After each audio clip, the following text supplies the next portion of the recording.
Danny sedang mencium istrinya, lalu sekelompok preman diam-diam mengambil foto mereka. Ia meminta mereka untuk menghapusnya, tapi justru foto itu diposting ke internet.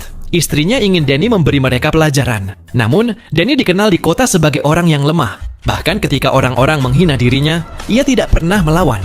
Preman itu pun lalu memprovokasinya dan mengatakan bagaimana mungkin pecundang seperti dia bisa mendapatkan wanita secantik istrinya. Mendengar itu, Danny pun hanya terdiam. Di dalam mobil, istrinya hanya bisa istighfar melihat Danny. Tetapi istrinya tidak tahu bahwa Danny memiliki masa lalu yang kelam dan berbahaya. Keesokan harinya, Danny membawa putranya yang masih kecil ke supermarket.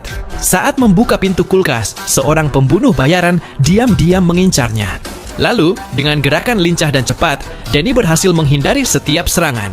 Si pembunuh sama sekali tidak bisa menyentuhnya. Danny bahkan sempat mengambil sebungkus popok dari lantai dan keluar dari toko, membuat semua orang yang melihatnya terkejut. Menyadari rahasianya terbongkar, Danny langsung melaju pulang dengan kecepatan tinggi.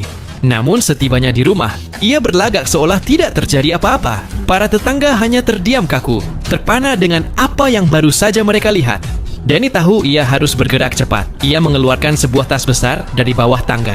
Di dalamnya ada senjata dan paspor dari berbagai negara. Ia segera berkemas dan membawa ketiga anaknya untuk menemui sang istri, Jessie. Ia bilang pada keluarganya bahwa mereka akan pergi berlibur ke Las Vegas. Saat Danny hendak keluar dari tempat parkir, ia melihat seorang pembunuh bayaran sedang mengawasinya. Tepat pada saat itu, sebuah bus melintas, dan dalam sekejap mobil Danny menghilang dari pandangan. Ia mengira berhasil lolos, namun tak lama kemudian, mobil si pembunuh sudah berada tepat di belakangnya.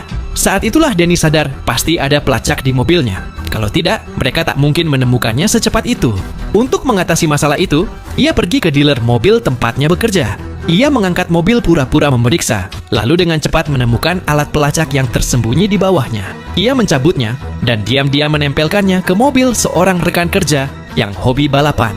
Begitu para pembunuh mengikuti mobil yang salah, Danny membawa keluarganya menuju Las Vegas. Tapi di perjalanan, ia menemukan masalah baru. Istri dan anak-anaknya mengunggah aktivitas liburan mereka di media sosial. Danny mencari alasan untuk mengumpulkan semua ponsel mereka. Lalu, tanpa peringatan, ia membuang semuanya ke sungai. Keluarganya terkejut. Danny hanya tersenyum dan berkata, "Liburan tanpa ponsel akan membuat kita lebih dekat."